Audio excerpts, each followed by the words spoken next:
everybody, and welcome to this week's episode of Attendance Bias. I am your host, Brian Weinstein. 1994 was a pivotal year for the band in so many ways. In addition to this spring tour promoting Hoist, which was produced to be their most commercially viable album, the band was really showing off their schizophrenic musical style, combining absurdity with prodigious talent, and they were also making the final leaps from large theaters to amphitheaters, at least in their most popular markets.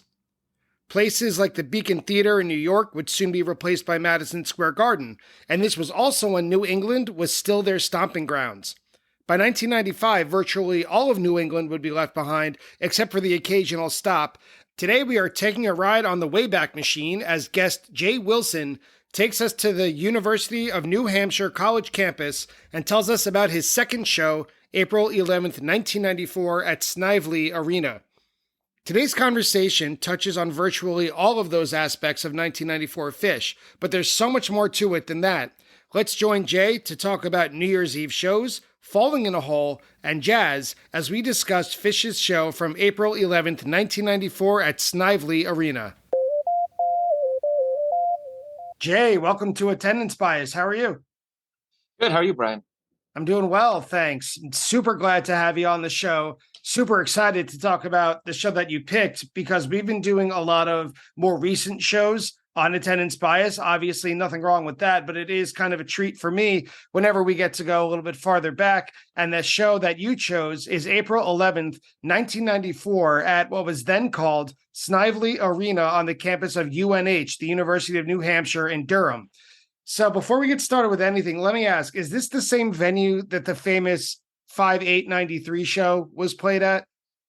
Well, actually, it was at the same university, but that was at the field house kind of outside, and this was in the hockey arena. So is this a larger venue? Much larger.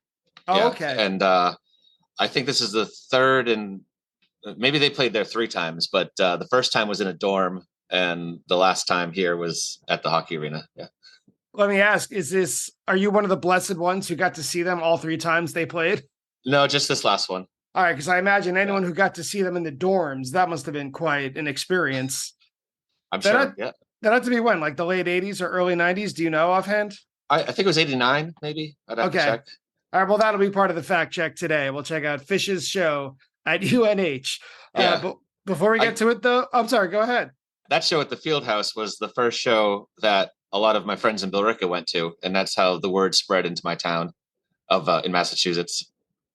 Oh, okay. So you heard about Phish to begin with from people who attended that 93 show. Yeah, that was the end of the tour show and Amazing Grace Jam and all that. Yeah, and Jessica, right? By the Allman Brothers? Yeah. Oh, in Bowie, right. Yeah, classic show. Well, before we talk about other people's shows, let's hear a bit about you as a fan during the Attendance Bias Lightning Round. Attendance Bias Lightning Round.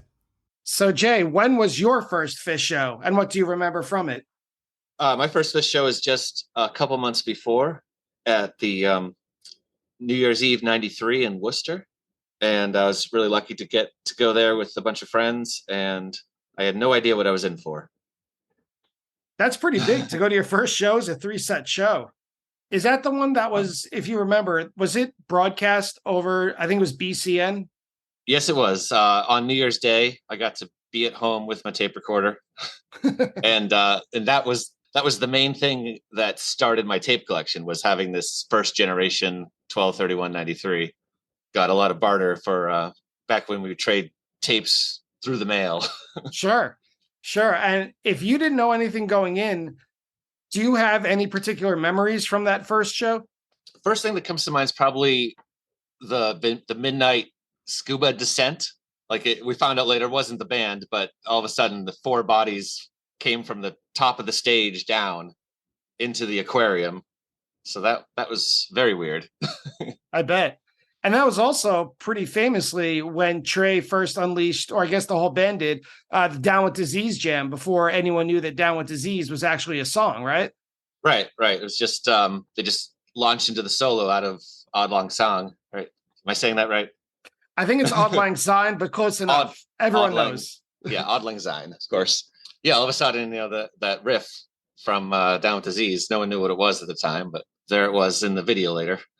Right, and the Down with Disease video, right? And there was also footage, right? Video footage from this show. Yeah, apparently the band's holding on to it, but in the Down with Disease video, you see just like maybe 3 or 4 seconds of the crowd at that show and everything. What was the most recent show that you've seen, and what did you think of it? I saw Hartford last summer, so that was 7/24/22, and I thought it was the best show I'd ever seen them play. Honestly, Wow. yeah, it was. It was. I really liked the extended jams. There's two songs that started the second set that got into a very different kind of space. And the show I saw before that was Trey at Radio City Music Hall with Fishman, and that was the first time I ever went to New York City for a show, and that was great too. Just the reminded me of it because of the very long jams. Went very deep, I guess. Well, I'm curious then, if your first show was in the mid 90s and you just saw them in 2022, decades later, and you said that the show last year was one of the best shows you've ever seen. If you had to just select a show, like you're on a long road trip and you have fish.in at your fingertips, do you typically, as a listener, go for a show from the mid 90s, or are you more likely to go from a more recent show? I kind of go all over the timeline. I really think the 21 and 22 tours were very impressive. Like they have a whole new way of improvising very quickly and switching around I've heard there's some hand signals involved, but like things just move faster than in like a 94, 95 jam. Next, Yeah. a venue that you'd love to see Fish, but you haven't yet had the opportunity. Just from everything I've seen and read, the Gorge in Washington State looks great. Must be great to be there. But also Madison Square Garden, I haven't seen them at yet. What is a venue that you've seen them before and you would like to go back to? Definitely Lowell Memorial Auditorium in Massachusetts. They played the Voters for Choice benefit in May of 95, and that was definitely the smallest venue I've seen them at. If I could be there front row again, that would be great. That's so funny that you were there for the kind of unofficial debut of Down with Disease, and then you're at this show in Lowell. That's the debut of so many songs that would be, about half of the Billy Breeds album. Right. That was a really great show. I was stunned how many new songs, and covers. Got a Brian Eno cover there too, which I'd never done yet or since. Oh, which was that? I'll Come Running to Tie Your Shoe was the encore, which is on Another Green World, I think.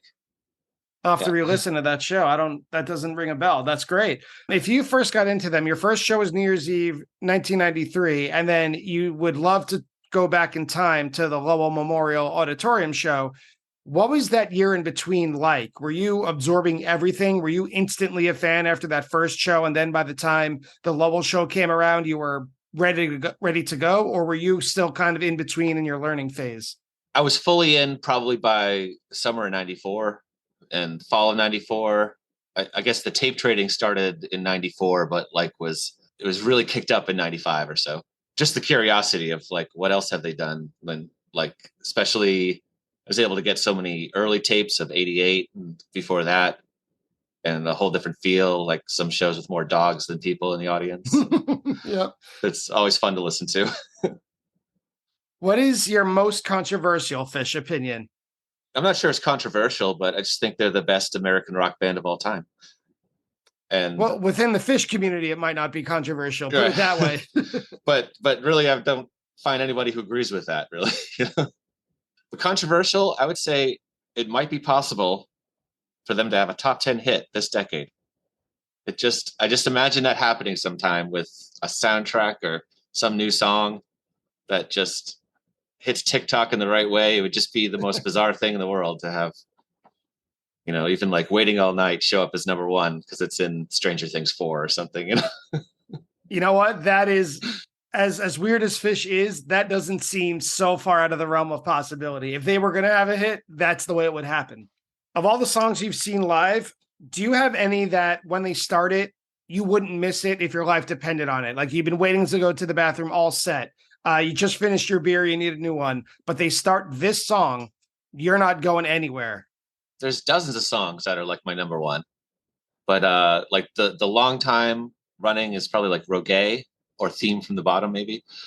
Looking back though, like there's been like at the Mansfield show, I even like walked out during Mike's song but I could hear it. Right. You're not really but, missing it per se. Right. But sometimes you just got to go. And finally, what is the weirdest thing you've ever seen at a Phish show? Well, one time they started playing My Sweet One, and then suddenly they get interrupted by Brad mid-song, and then a giant fries, Coke, and hot dog lands on stage, and the band boards the hot dog and flies around the stadium over the crowd. That was 12/31/94, the only show at the Boston Garden, and I still remember just my jaw hitting the floor. Like, they're flying around in a hot dog. What is this band? Thinking back, like, I don't think anything on stage got weirder than that. When was this show played? Today's show that you brought up to speak about, April 11th, 1994. I just want to say before anything that it's a novelty to review a spring tour in context, because as the band has kind of aged and changed, we haven't really had a true spring tour in the way that this one is in 1994. What I mean by that is this year, in which we're recording, 2023, the spring tour is 8 shows in 3 cities. And also at the time we're recording, there's I even put it in quotes, fall tour. That is also something like 8 shows in 3 cities. But this 94 tour was 45 shows. That's more shows than they played in some of the recent years. Yeah, exactly. In one tour. And it started on April 4th in Burlington at the Flynn Theater, and it ended May 29th at the Laguna Seca Raceway. The summer tour that year in 94 was just 29 shows, and it started just 10 days after the spring tour ended. Like, this was surely a different era. Looking at the venues on this tour, it really seemed like the band had mostly made the leap from large clubs to amphitheaters. Like, they were pretty much, not entirely, but pretty much done with playing the large clubs in the city, or maybe the old movie house theaters in any given city. They started the year also in New York City playing the Beacon, but by the end of the year, they were playing Madison Square Garden. So if anything, to me, 94 represents that growth from beginning to end. So when you look at the summer tour, and we won't for too long, but they would start dabbling with the top sheds in each city, like Walnut Creek, Great Woods, Jones Beach, SPAC. Notably, those are all in the Northeast.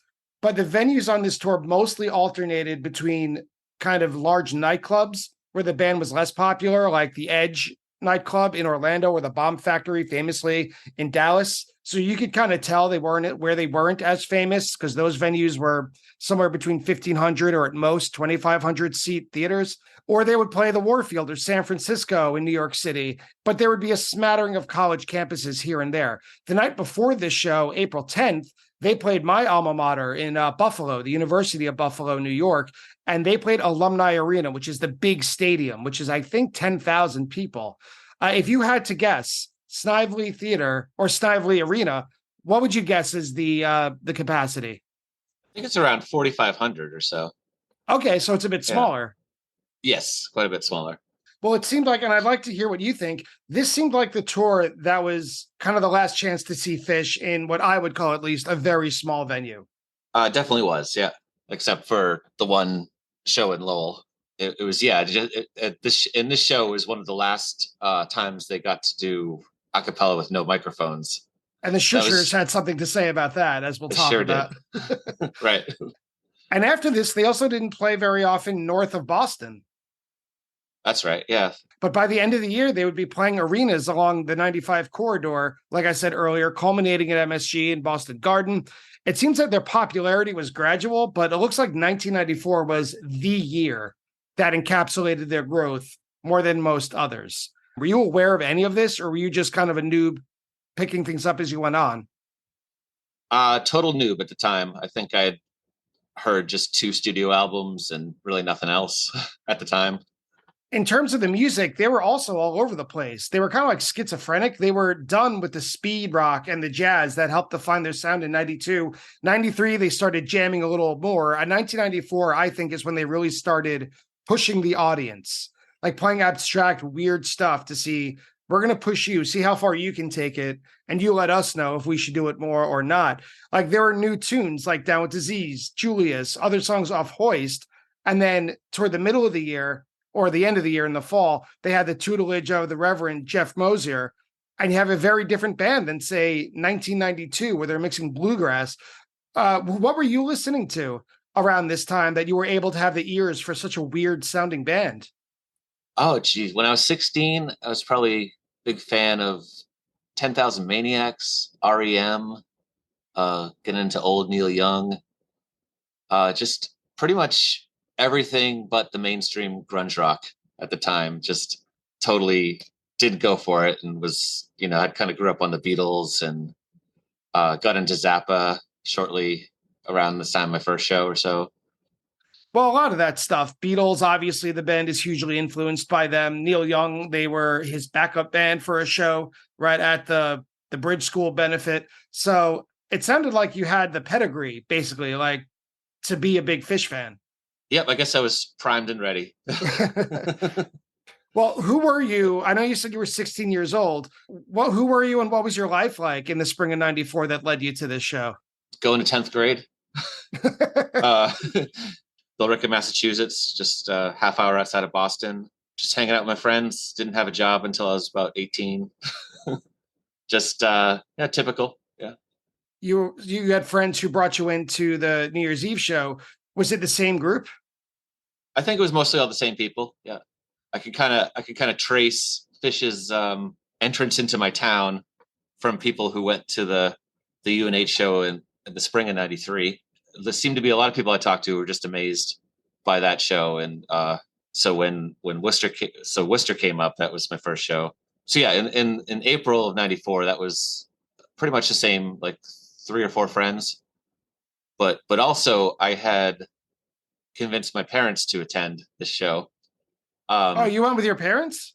They were with us. It was general admission, so they stood in the stands, and we went way up front as we could at the time. But I think I was just so stunned by this band and their mix of styles that I wanted to see what they would think of them. But they never had too much to say about it. They were like, "Oh, that was fun." Yeah. I should have them on the podcast too. They are up visiting from Florida this month, and I got a chance to ask them both last night. They both didn't seem to remember too much, but my dad said it was fun. All right, good. Well, looking back on the 35 shows that you've seen, and you had the opportunity to pick any show and any jam to talk about today, why did you pick this one, this specific show?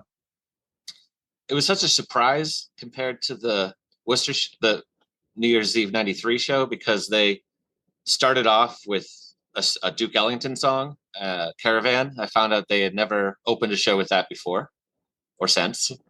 It was kind of a big show off for them. Look, we can do this. And then they bounce into Poor Heart. And it's just kind of back and forth. A lot more jazz in this show than a lot of other shows. And it kind of stands apart in '94 for being kind of like early in the tour, kind of like really switching up their style at the time.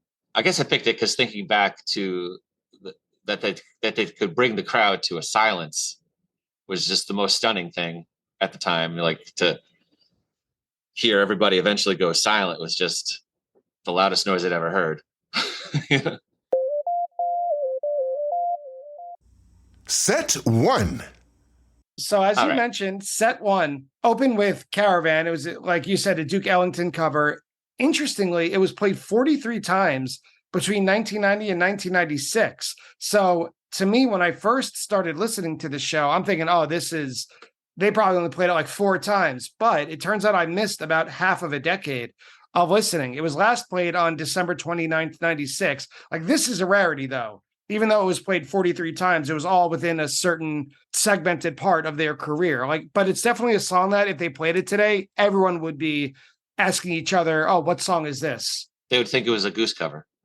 Right? It sounds that smooth. It does, but it gets things going immediately. There's like very highlight parts of Page playing on his piano and the woodblocks with a jazz bass solo at 5 minutes. You go to see a rock band and you end up with jazz bass.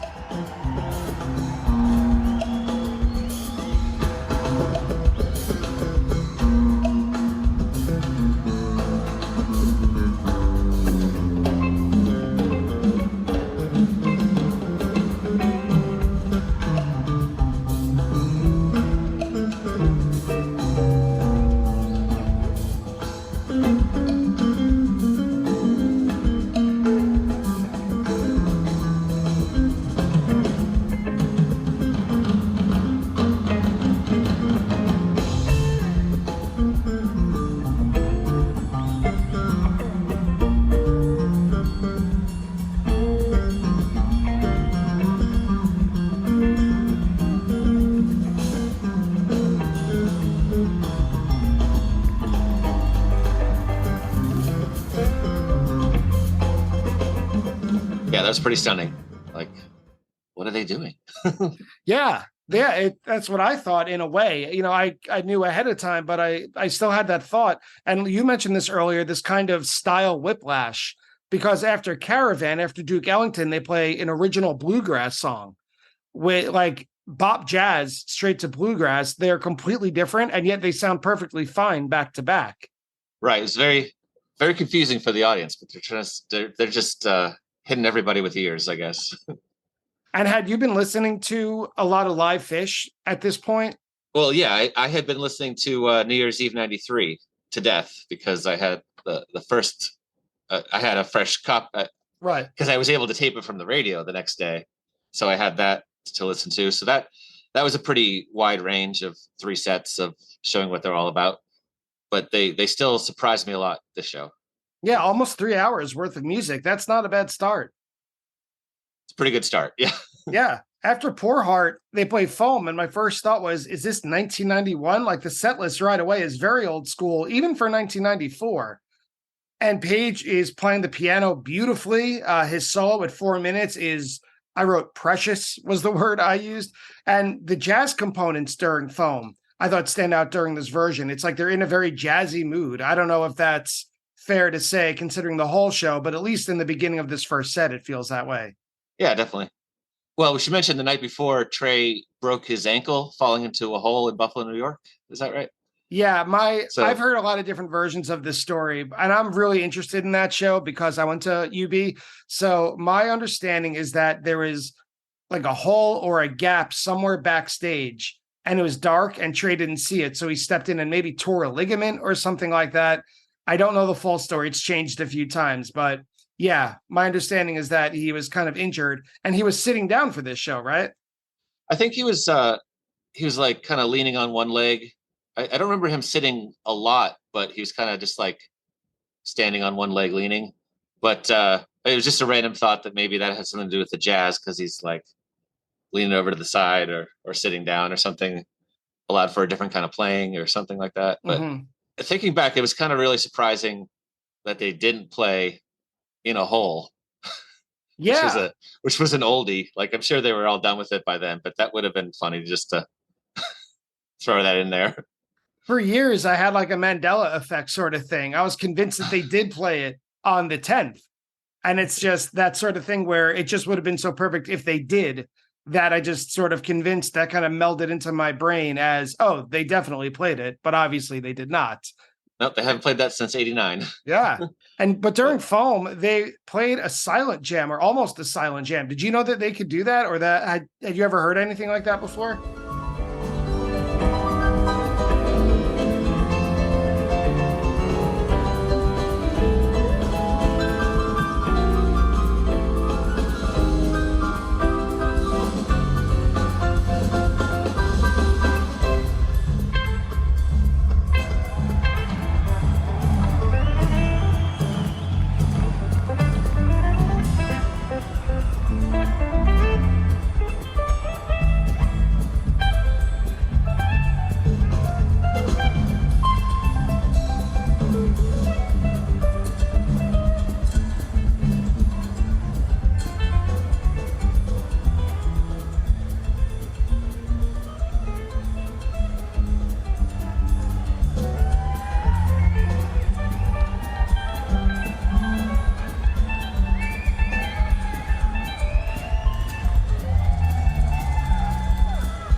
I think that was the first thing that really stunned me. Like it just goes to a really quiet kind of jam, but they're keeping the same tempo and intensity. But then the crowd just goes nuts because Trey is like picking way up at the 18th fret or something, doing little things like that. but yeah, like Foam is one of my favorites for sure. But like if I had heard the studio version there, this was a totally different world. Yeah, it's a really good version. And they followed up with Fast Enough for You, which is a cool down ballad with a very soulful guitar solo. And I was wondering, had you known this song before it, like with Rift on the album? I mean, I think I'd heard Rift, and so yeah, I probably knew that song. Really great version on this show here. What I wrote was perhaps the first realization that with this band you can just put the album down and forget about it, and every performance of the song can get better and better. What do you mean by that? Everyone says, "Oh, don't even bother with the studio albums." A lot of people say that. It's kind of like that's the foundation, but then to see how they could bring it out and extend the solo, like it was something I had never heard any band do at the time. I had only seen a handful of shows before this, and like Sting was one of them, and he's not someone who changes his songs around much. He performs them great, but it's not like a type 2 jam in the middle of Fragile or something.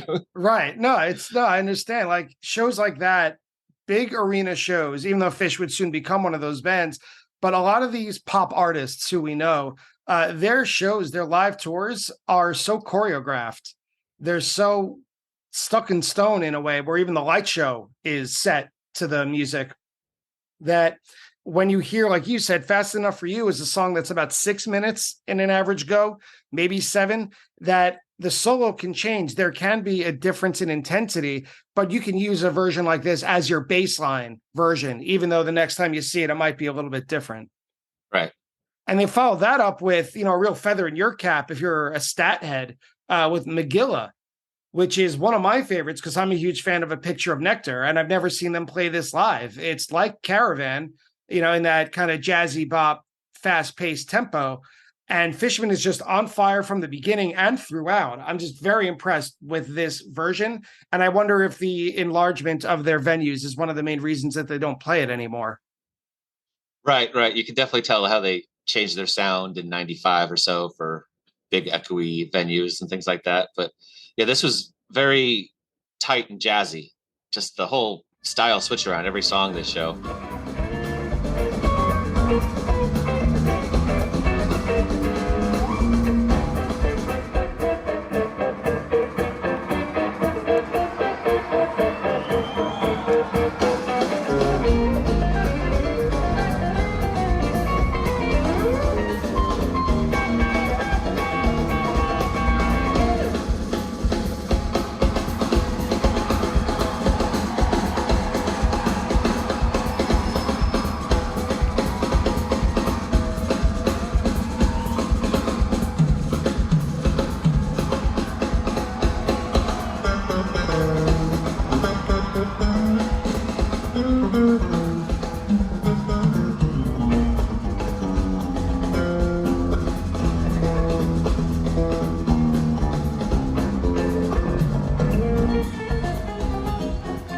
Kind of a statement to open with Duke Ellington, and then 3 songs later you got one written by Page is completely in place with it.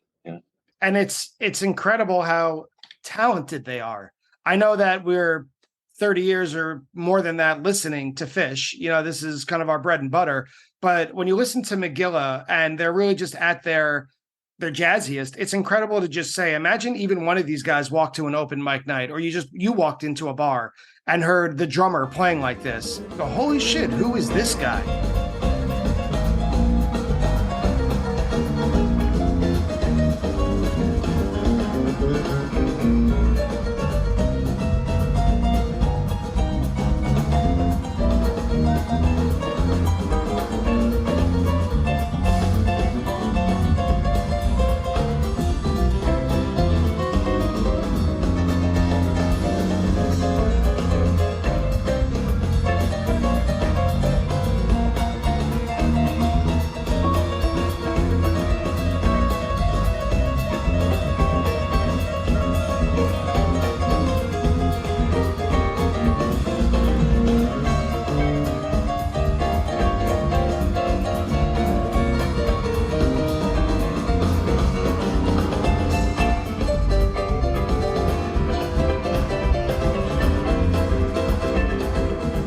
Right. It'd be like, are they a rock band playing jazz or jazz band playing rock? Right. It's very impressive. And then they come up with a new song at this point with Julius, which to me, the first thought I had is this sounds like the album version. So it's important to note that Hoist was released just about a week before this show. I'm pretty sure I got it the day it came out, but right away it was like, what are these new songs? So the album starts with Julius. So now we get, are they trying to have a hit? You know? With the horns and everything. Yeah. Right. It turned out that wasn't the case. It just kind of just trying out recording an album in Hollywood and all that. Yeah. And I like Hoist. Yeah, I love Hoist. At the time, it was kind of like worrisome to some fans, you know? But yeah, this is a great version of Julius here. It's a great version of Julius. What stood out to me was the backing vocals, because you obviously cannot beat the version that's on the album when it comes specifically when it comes to backing vocals, but they give it their best shot. They're holding tight like a security blanket to the vocal arrangement on it. Right. But it should be said that Machine Gun Trey makes his first big appearance toward the end at about 4 minutes and 50 seconds. This is a really good version. Yeah, great solo.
Trey brings the fire. Yeah. Yep.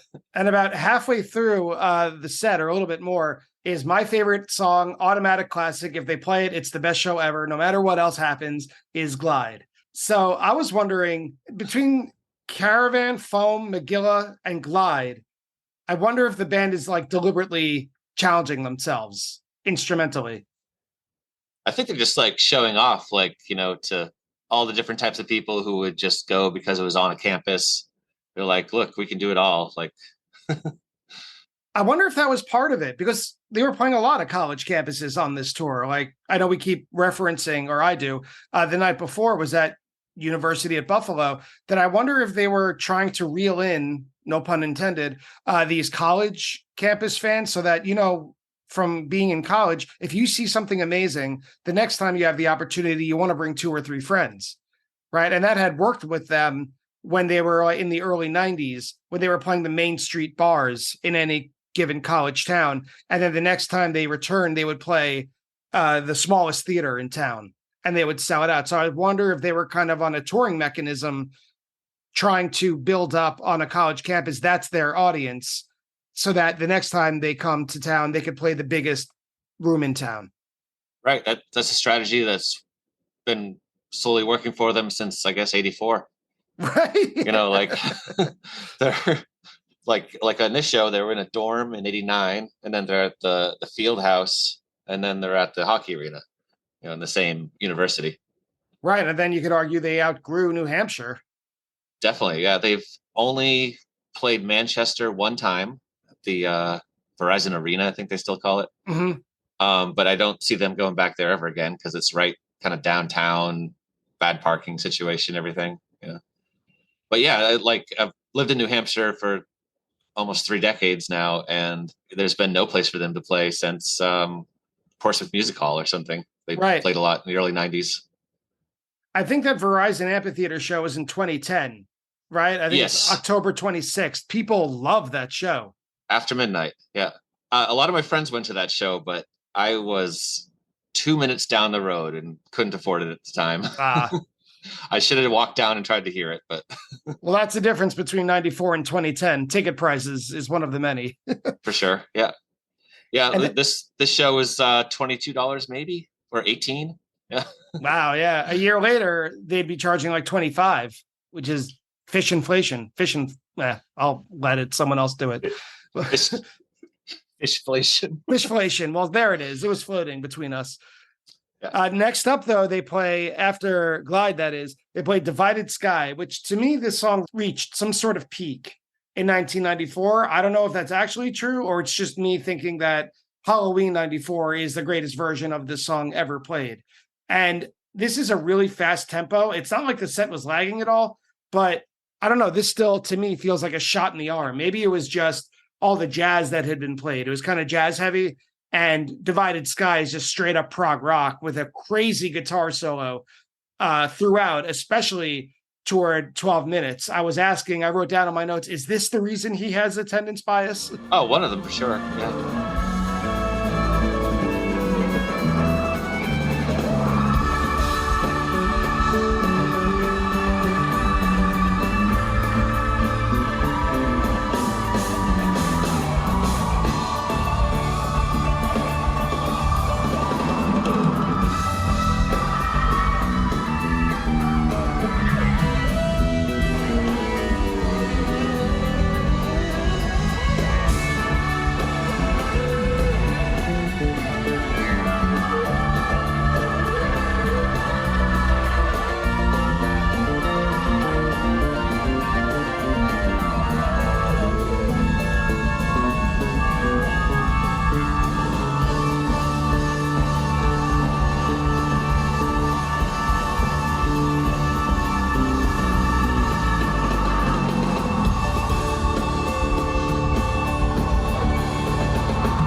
I probably only heard the Junta version. They didn't play this one for New Year's.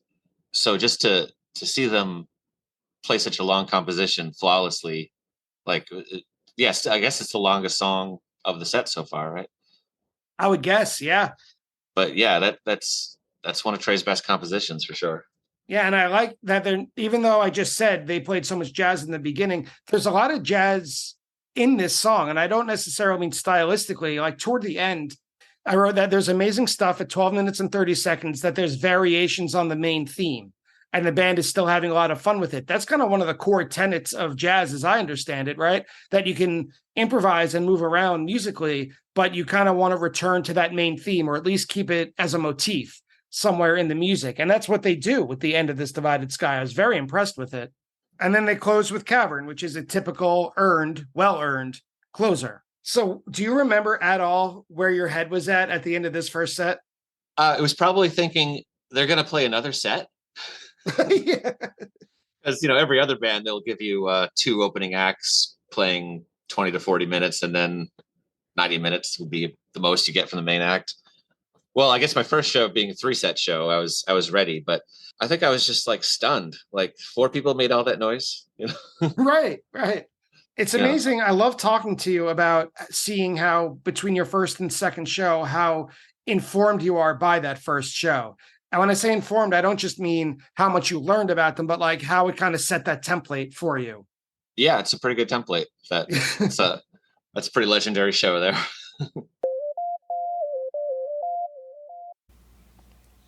Hi, everybody. Brian here to welcome you to the set break of today's episode of Attendance Bias. First, thank you for listening. And second, just a quick reminder to tell you that even though Attendance Bias comes to you for free, it does take a lot of work, and it does take quite a bit of money to keep the lights on here at production. So I just wanted to ask a small favor if you could support the podcast in any number of the following ways. if you could leave a review or a rating of it on whichever podcast app you use. If you could spread the word, telling a friend or someone you think may be interested in it about it. Or probably the most concrete way is to go to www.buymeacoffee.com/attendance-bias and donate however much you can financially to help with the continuing costs of attendance bias. So thank you again so much for listening, and I hope you enjoy the second half of today's episode. Set 2. The second set opens with 2001, which, if you're a newer fan to Phish, you might not know that 2001 used to be just a 4-minute second set opener. Like, that was its place in the oeuvre, that it was only there for, a familiar song in a new style. What a journey it's been since then. I would think it was around like 97, 98 when it really cracked open to be a jam vehicle. But this 2001 is slower and it's very methodical compared to what we're used to today. But it's a good way to kick off a second set. Yeah, definitely. I remember this coming up in a lot of early tapes I got, like the OJ show, 1794. Yeah. Kind of starts off with the same thing. I think that goes into Poor Heart. That show goes right into Poor Heart, Run OJ Run, all that. but yeah, very different kind of more a cover of the disco song from the Deo cover. Yep. Yeah, just kind of a quick little thing with a electric piano solo. But the 2001 surely fit well when they got to huge venues and could like kind of riff on that for 10 minutes straight or something. Right, and especially with the light show. But once 2001 is kind of like, an appetizer, it just gets you started off for set 2. Then they go into Maze, which is really the killer stuff. There's the crazy usual solo from Page at about 5 minutes. And then there's like really focused jamming at about 7.5 minutes. When they get to that 7.5 minute point where things get really intense, this is where Maze kind of knocks me off kilter a little bit. I don't know if it's because I've gotten so much older, but now it's like, all right, I'm going to go take a walk. Kind of like when my students in the classroom get a little out of control. I ask, do you need to take a walk and come back? That's how I am during Maze toward the end.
It's a little frantic, too much lights. Yeah.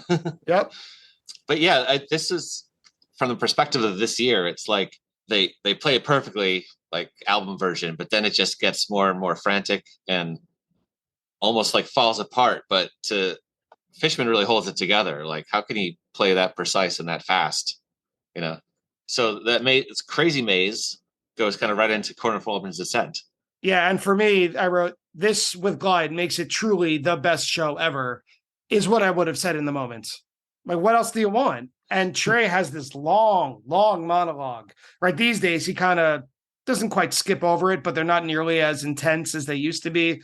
His speeches, his monologues during Colonel Forbin's, but the narrative talks about how everyone in the room is floating and everyone's going to the roof and looking down, but then we all fall into a huge hole. You need to start from somewhere before you can leave to go anywhere. So the way I want to start here before we go anywhere is basically from where everybody's standing here. The best thing to do is just start off by getting yourself firmly planted on the ground. So if we can all kind of the way to do that is kind of feel your feet in the place there on the ground and just kind of concentrate on that for a minute. So feel yourself with your feet on the ground. And as you stand there feeling that, try to feel the weight of your body leaning on your feet. And you'll start to feel a little bit more grounded, connected with the earth. connecting with everything all around you. So we're all standing, our feet are on the ground. And what you can do now with your eyes closed or open is picture yourself just kind of from right around the outside of your head, standing there on the floor, and kind of raise up above yourself just a little bit, and you can start to see down from above yourself and the person standing on either side of you and what that would look like from above. So you're standing there and you feel the earth, feel your feet on the ground. Just lift up a little bit. And look down. Try to see the people standing on either side of you, the tops of their heads. They might be wearing a hat. They might have funny looking hair, a certain colored shirt. Where were you at during this? Did you or any of your friends kind of like look at each other? Do you remember what your reaction was? Was this your first narration, I guess, is a better question? Yeah, definitely the first narration I'd heard. It was really interesting. I don't remember at the time what I was thinking, but so like to hear the singer of a band like telling the story is very unique. And then to find out that the story is different every show, and there's a bunch of songs where he tells the story, you know. And that's one of the appeals of Phish, right? For those of us, I know you were a tape collector. It gets us to, collect the whole set, get every version. You want to hear every version in a world before the internet, before Phish.in, before on-demand entertainment.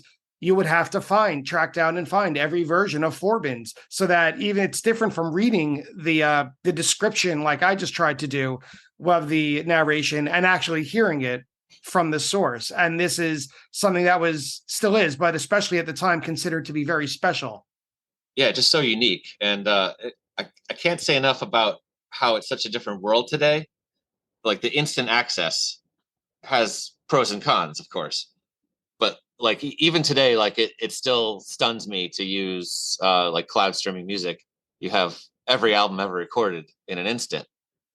But I spent like a decade putting cassettes in the mail just to hear another Phish set, and so like even the most awful sounding boomy tape hiss shows listen to constantly because it's like the one that came in the mail today, I remember like a news group post that was like, here are the list of the soundboards we have right now. Like it was like what the April 92 shows where like we were able to get a soundboard patch, because they had stopped doing that in 94 or so.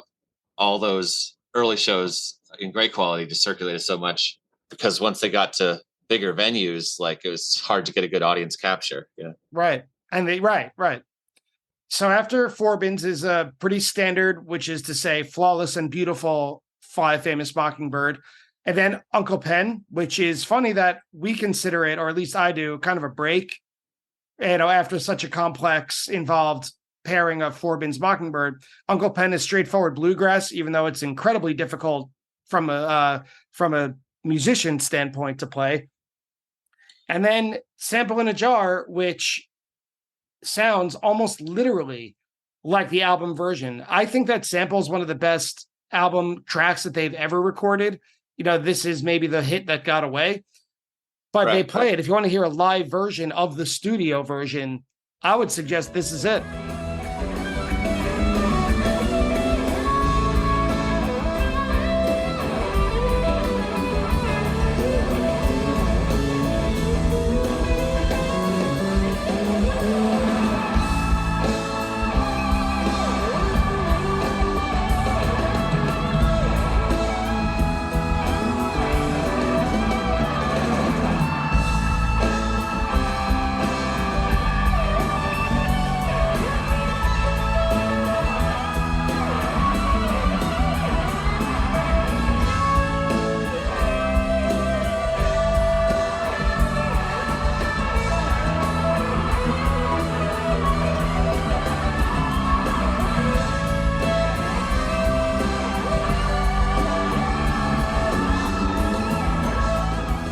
That could be. Definitely in the tape trading days, it would be like they all sounded the same in a way, but just a different solo. So I may have fast forwarded this one a bunch over the years. But at the time it was a brand new song. So it kind of felt suspicious. Like, why are they making these pop songs? Like why would they even bother making a pop song? but no, it's a perfect Fish classic now. But at the time, it was just, is this their new direction? Like, what are they doing? And now here we are posting all over social media every time a 4-second clip of a Fish song is played on Monday Night Football. Right. Everyone can't rush to brag about it and say how cool it is. Back then, it was a little scary that too many people might like it. Right. Because we didn't know what was going to come of that. There's something I discovered when I was in high school that I've never seen anyone mention online, which is in the library at my high school. For some reason, they had this like demo CD-ROM, and I think it was a promotional for this new software technology, and one of the demos on it was Sample in a Jar, and apparently a bunch of bands had used this technology to speed up or slow down. Mm-hmm. And I've never seen this mentioned anywhere, but apparently they recorded Sample in a Jar faster and slowed it down digitally on the album version. And I just remember this CD like having like a 2-minute like demo of it, like the original and then the slowed down. So I'm curious if they were just like trying out new studio techniques or to get a different kind of feel by playing it faster, so that it is a different kind of feel when it's slowed down. I wonder. I've never heard that story before. I mean, it sounds completely plausible. I just wonder, I mean, I know Fish is always interested in what's newest when it comes to technology, whether it's recording or pretty much anything. I wonder if it's the sort of thing where it's very difficult, even for pro musicians, to play slowly. Maybe they just tended to play faster, and maybe they did it that way and digitally slowed it down because it still sounded like them. Yeah, we'd have to ask Paul Fox or someone. Yeah, I'll see if I can give him a call. Yeah. After, though, Sample in a Jar was what I would consider to be the most attendance bias experience you could ever have in Fish history, the Big Ball Jam, because I can imagine it's really fun to be there when you're there, but it really, in my opinion, does not hold up at all on tape. What was it like to see a Big Ball Jam? It was just bizarre. Like all of a sudden, Brad throws the balls out, and these were huge. Like I guess they were 5 feet across or so. And so there'd be 4 of them, and just the band's kind of like responding to each bounce that they make across the venue. So definitely something they had to give up when they got bigger. But it was just like wacky. Like it was just another wacky thing. Like, what are they doing? Did you know about it ahead of time, or did you figure it out on the spot? Figured it out on the spot. Yeah. Because when it got down to 3, then 2, then 1, and it was then tell which musician was lining up with what, Right. After the Big Ball Jam concludes, they play You Enjoy Myself, which I always think it's a treat to get both Divided Sky and You Enjoy Myself in the same show. For whatever reason, I always link there's like a couple of songs that I always link together, like for whatever reason, Slave to the Traffic Light and Squirming Coil to me. Maybe it's because of a live one are just linked together. And because of Junta, You Enjoy Myself and Divided Sky are linked together. I thought it was very funny toward the end that Trey announces Brad Sands has to do the trampoline routine because Trey hurt his foot. Yeah, I was listening to it again yesterday. It was like, ladies and gentlemen, the part of the trampoline jumper will not be played by Trey tonight. It'll instead be played by his understudy, Brad, who throws the balls out. Right. Brad, who throws the... I remember he, like, when it gets to that part, Trey sits down in a chair. Yeah, he was leaning at the point. And then he sits down and opens up a newspaper while Mike and Brad do the jumping routine. And that was the first time I'd ever seen that. So that was really wacky. Since then, you can tell the pattern they go in and everything. But at the time, it was just seemed like telepathy, Yeah. It still does in some ways, especially with the music. You almost forget that they're playing because of the visual of them jumping up and down. Well, in that part, it's a little break for the guitars. Right, the bass and drums. Yeah. And it's especially fun during the jam where Paige and Trey kind of go back and forth with this like sunshine theme, where Trey plays Sunshine of Your Love, and then Paige plays You Are the Sunshine of My Life by Stevie Wonder, kind of back and forth. And as soon as they do it, it's over.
It's just like this inside joke they probably discussed backstage. What if we Right. did this? They do it, and then it's like if you were in the bathroom, you didn't hear it, and you wouldn't believe that it happened.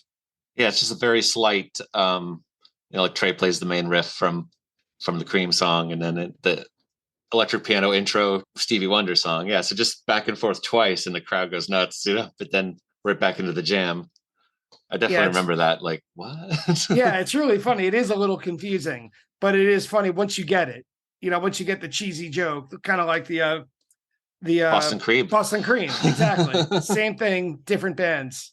Remember that after that, Fishman says about the Baker's Dozen, like, actually, this is the whole reason we did this, is just to do that. That we've been working, we're thinking about this joke for 10 years. Right. And that was it. Yeah. And you mentioned this way earlier at the beginning of our conversation that Amazing Grace is next. They come up to the front of the stage, I would imagine, and they do this vocal. They kind of go from the cacophony of the vocal jam from You Enjoy Myself, and they sing Amazing Grace without microphones. I got to ask, are you on Team Shush or Team Speak? Team Shush. But yeah, it was stunning how it got silent. It's like, oh, they're going to do no microphones at all. So it was definitely like the limit of the venue they could try that in. But eventually the crowd does go silent, just so briefly for a second at a time or so. But then you get some other guy screaming out something. Yeah, I got to tell you, as a teacher, it drives me crazy. Right. Everyone's got to be quiet right now. we all paid for this, that sort of thing. What grade do you teach? I'm a middle school teacher, 7th and 8th grade. That's fun. Yeah. It is most days. It is, except when they won't shush during Amazing Grace. Right. Let's rewind for just a second. We forgot the You Enjoy Myself vocal jam. They suddenly go into My Soul, which which is 3 years before they ever played the song, but I had no idea what it was. It's just they start going my soul in the vocal jam, just bizarrely. So that it was like the only time they'd ever teased that before playing the full song, starting in 97 or so. Right, you got a sneak preview of it. Right. It's just another bizarre little thing. After Amazing Grace, they pick up their instruments again and go into Okie Pa, straight into Susie Greenberg. Yeah. And I thought that if you're playing Fish Bingo, like set 1 closes with Cavern, set 2 with Susie Greenberg, you're hitting all the Fish Bingo boards. I didn't know it at the time, but yeah, for sure. So I get hit with a rarity at my first show and never see it again. Oh, is that right? I think maybe I've seen Okie Pa ceremony one other time. That's one they definitely put down for a while, if I remember, because it is kind of complex. But yeah, great energy to end the show. Yeah, and it's kind of a once a year treat. But I agree with you. It is a lot of good energy to end the set. They go off stage, they come back on for Possum, which, and I don't see this too often, is on the Fish.net jam charts. They describe it as start jamming during the intro.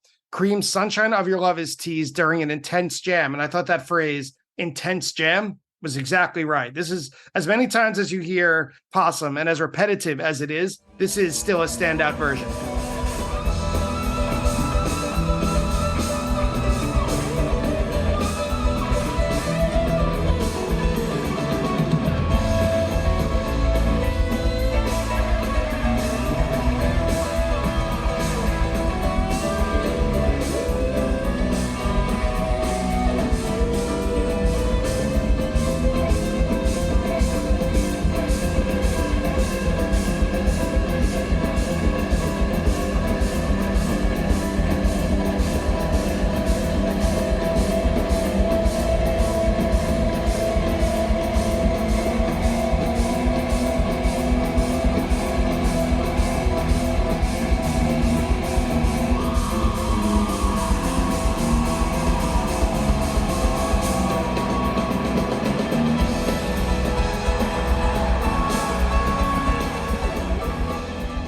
Yeah, definitely great solo. Peak jam. It goes outside of its structure a little bit. But everyone had to go home happy after this Possum. Like, this was a really great show. Yeah, quite great. Jay, thank you so much for coming on Attendance Bias to talk about this show and your experience of it, and a whole lot more, actually, from April 11th, 1994 at Snively Arena at UNH. I really appreciate you taking the time. Yeah, thank you so much, Brian. It's been great. And that's it for today's conversation with Jay Wilson, but now it's time for the Attendance Bias Fact Check. Attendance Bias Fact Check. Jay said that Phish played UNH 3 times. They've actually played it 7 times, but in 3 different venues, which is almost certainly what Jay was thinking of.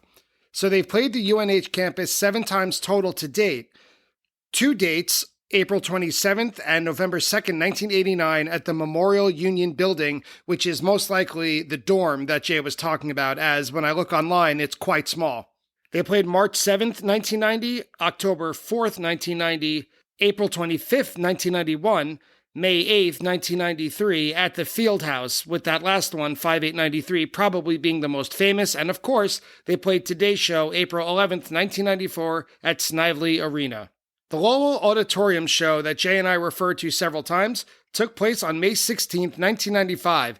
It featured the debut of several songs that the band was workshopping for the Billy Breathes album. And although he doesn't state it outright, the tape that Jay mentions that has, quote, more dogs than people in the audience is almost definitely the tape from Ian's Farm, played on August 21st, 1987. This may have come up before on the podcast, but the last time Phish has played in a hole was on December 16th, 1989 at the Front in Burlington.